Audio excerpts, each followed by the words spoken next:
Hey, is this me? I can't tell.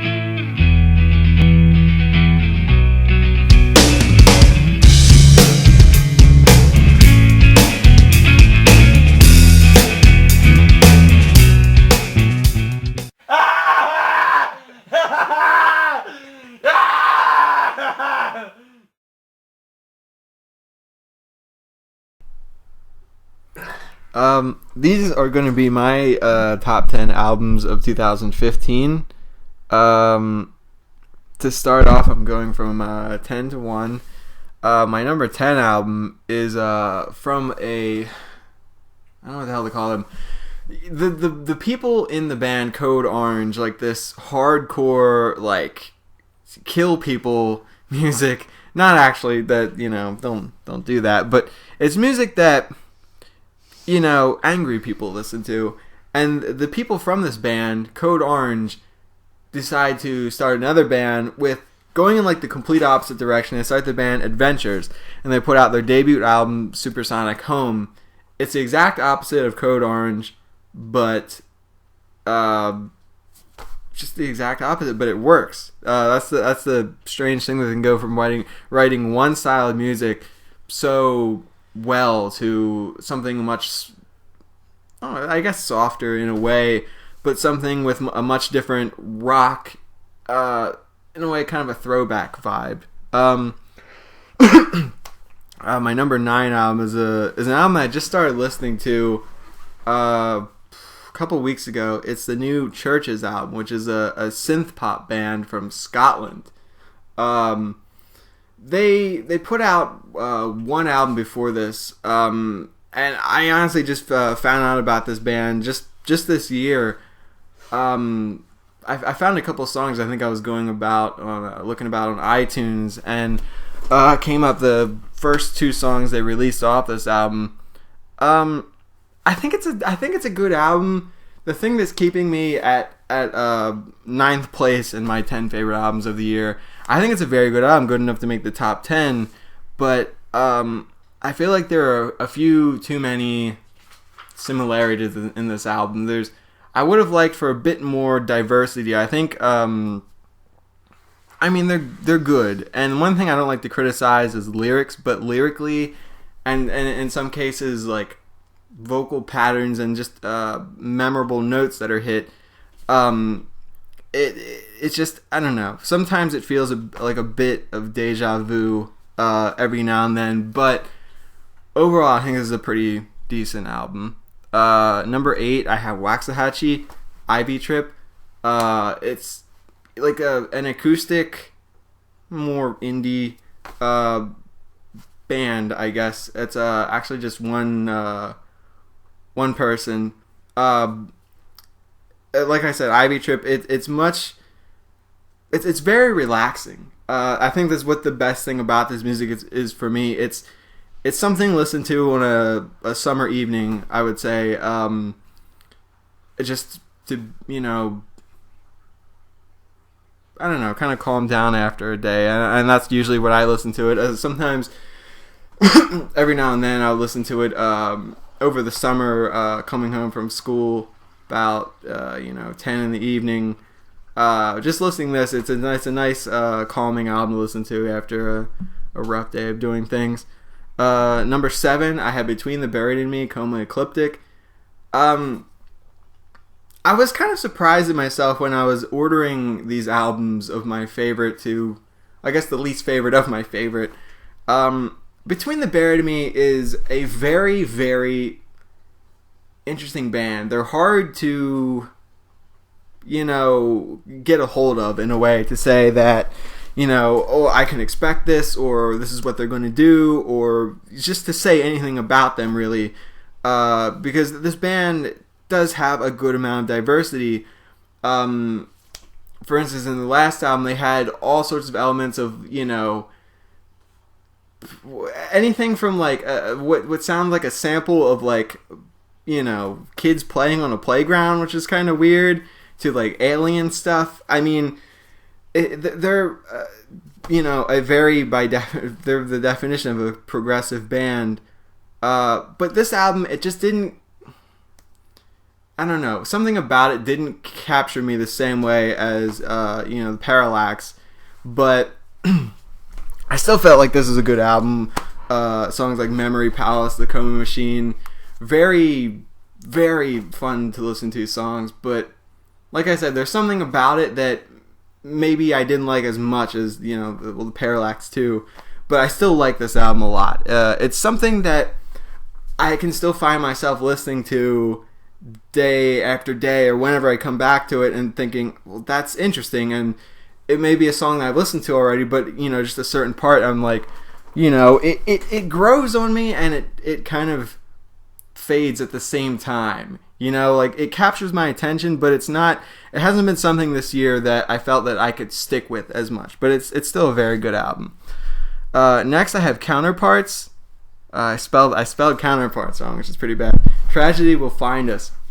Now, to put this album at 6th, it's weird, because 2 years ago, 2013, I had the previous album, The Difference Between Hell and Home, as my favorite album that year, and it really was my favorite album that year, and it may have been, honestly, well, it didn't come out in 2014, but if I would compare albums of 2014 to 2013, it may have still been up there at number 1 or number 2 as my favorite album. The more I listened to this album, when it first came out, I thought, oh yeah, this is really cool, this is good, I like this, I like a lot of the songs, like one of the first couple of songs they put out, like Burn or Collapse, I really liked those songs. I felt that there was really something there, and I still feel that way. The thing that brought this album from this band from being in 2013 number 1 to 6th in 2015 is just, I felt like I know this band has all the talent in the world and all the potential in the world, and in some cases I felt like they didn't do enough to move on from the last album. They didn't do quite enough to differentiate themselves.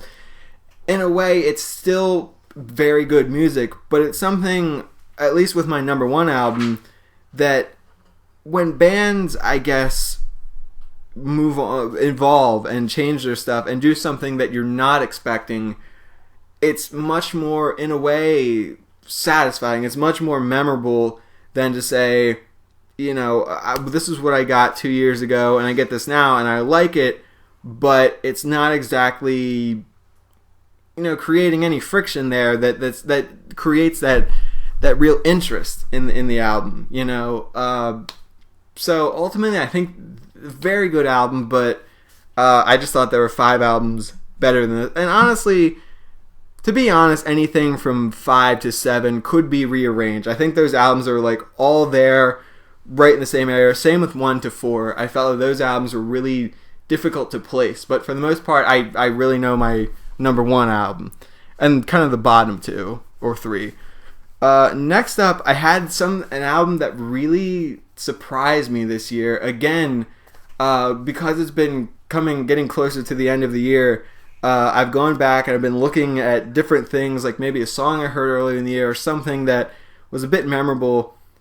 I'm listening to a few things. I've been trying to really cram stuff in on, like I said, the drive to school, the drive home from school. Any time I have it, I'm just, playing video games, listening to stuff off of Spotify or whatever. This is an album that I got it a couple of weeks ago. Halsey. It's actually a pop singer. The album is Badlands. Never heard of her before, but it's not like your typical pop music, which is the weirdest thing. Some things that I really like in music are bands or singers or artists that do something in a way different from, I guess, the standard. Like I was saying about Counterparts, I like bands that try to be different from their last album or try to be different from everyone else, and they are different. And I felt the thing about Halsey is that it's pop music, but at the same time it's like this kind of, it's what I really liked about Lorde, her album a few years ago, is that it's pop, but it's not embracing everything that pop or radio music per se has and really revels in. I felt like this album was a bit of that kind of counterculture type of thing where it's, you know, not to sound like I'm overanalyzing a bit, but it's like that kind of youthful look at things. I mean, some songs on this album, like one of my favorites is Hold Me Down. It's like this, something you don't find on the radio, a song about, at least, I'm not sure about the personal aspect of it, because you never really exactly know what someone is writing about in their mind, but the general message of the song is something kind of anti-religious, in the sense that, you know, religion just kind of holds you down in a way, but everyone kind of takes their own personal thing from that. But I thought that, like, it was something cool that you just don't hear many songs on the radio, because anytime you go to like an award show or you're watching an award show or whatever, it's, you know, I want to thank God, or I want to thank Jesus, or it's just something that I like, that bit of friction that's like you don't really see that every day. And the rest of the album was really good too. I mean, and again, I don't really partake in, you know, drugs and stuff, but it's something like, I don't know, it's sort of part of the new culture coming up in a way, of songs about things that you just don't really hear on the radio, but it's, in a sense, embracing that kind of music, that, you know, catchiness and everything that comes with that. Next up, number 4, I have another album that really, really surprised me. It came out of nowhere. I'd never heard of this artist before a month ago. Never. And I was just looking about on iTunes, and I found an album, a self-titled album by the band, I guess, Christine and the Queens. She's a French singer that basically, in a lot of ways, I think is like this century, or, well, not this century's, but this decade's Michael Jackson in a way. I was watching a performance, I think it was Daily Show with Trevor Noah. I'm pretty sure, yeah, the Daily Show with Trevor Noah had her on, and just watching the performance was like this reincarnation of Michael Jackson in a way. The dance moves, like the style of music at some points on this album, it was something that, and I guess over the years I've really come to, I don't know, like a lot of Michael Jackson's music, because I mean, it was really easy to say when he was still alive, like when I was younger, that, oh, you know, he's a child rapist, and, you know, just to kind of not really look at his music and say, oh, well, this was really a good song in many ways. But I guess looking back at a lot of his music now, I've really, you know, because at this point, I never really care much about that kind of stuff.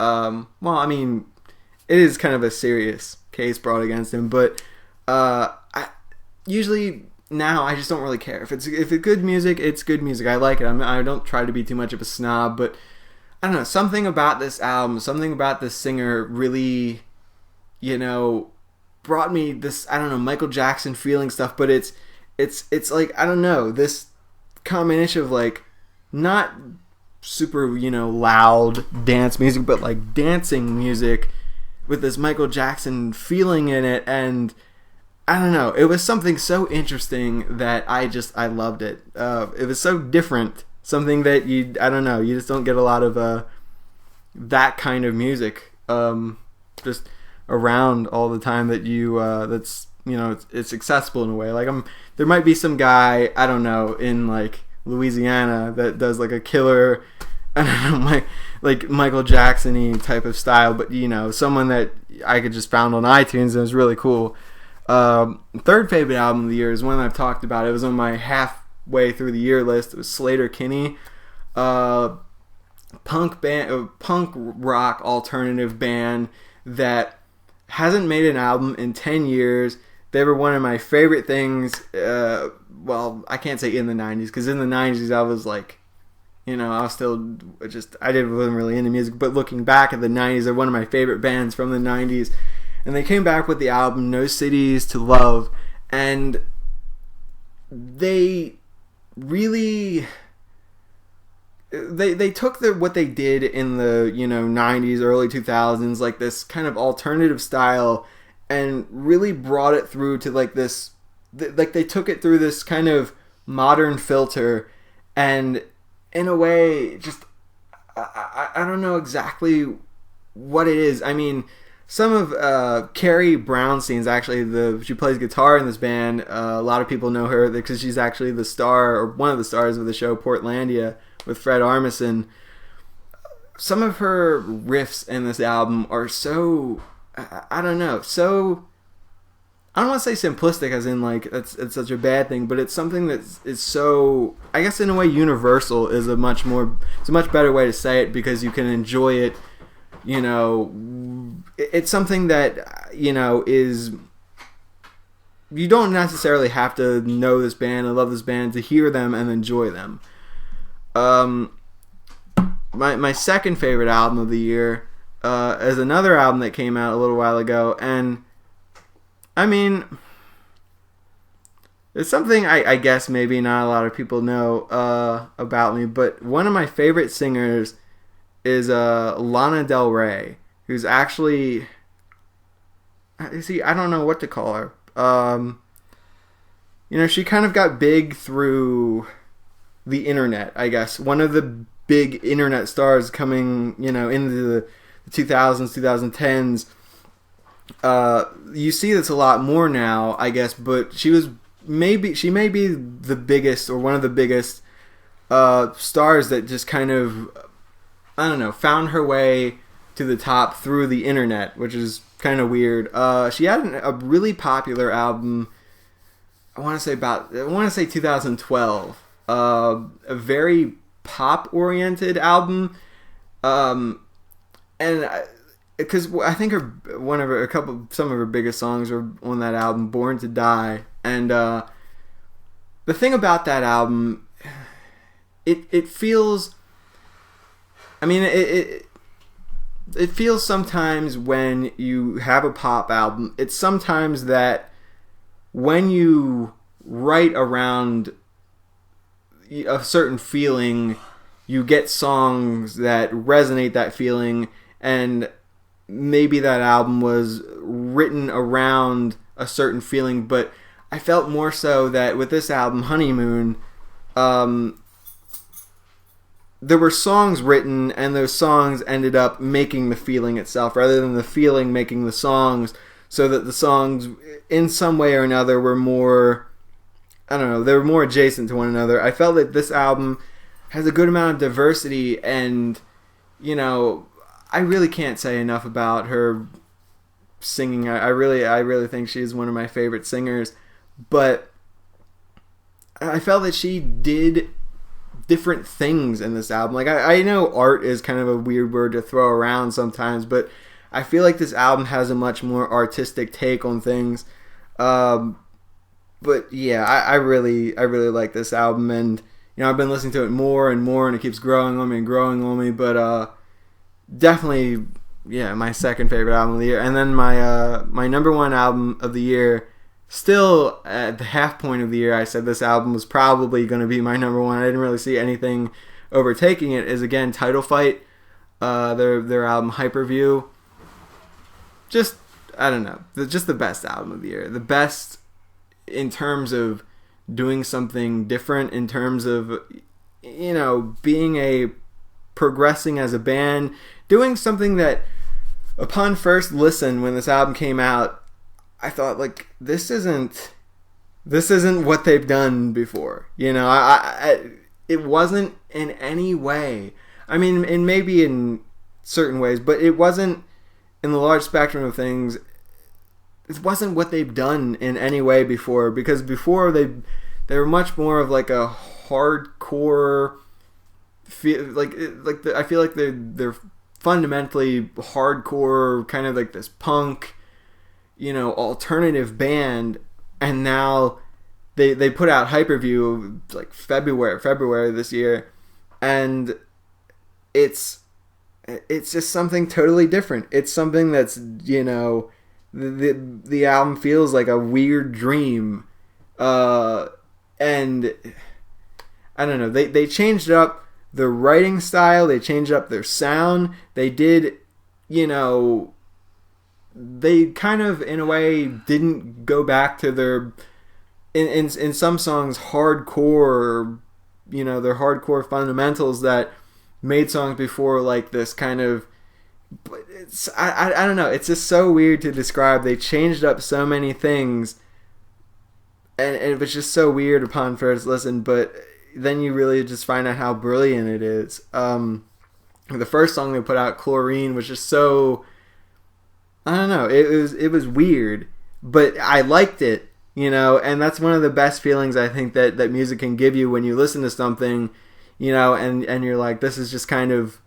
This is strange. This doesn't feel right, but then, I don't know, the more you listen to it, the more, this isn't right in, like, the best way. And,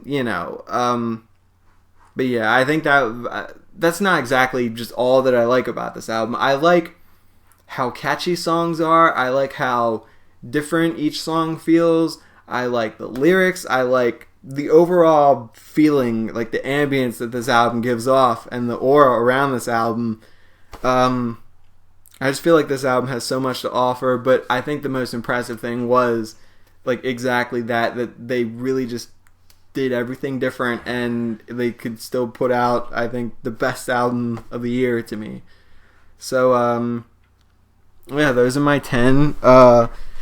If you haven't heard any of them, I know some of them are a bit more popular than others, but like Title Fight or, Counterparts or a band that's maybe not as big as some of the artists, I think definitely give those a shot. I really had high hopes for Counterparts. I'm a little disappointed, but I don't want to say I'm too disappointed, but I feel like that's the album out of this entire list that I'm stuck on in a way. But yeah, very, very good music that came out this year. That's my list. Thanks for watching, and make sure to watch the other top albums of the year list that we have put up. So, yeah.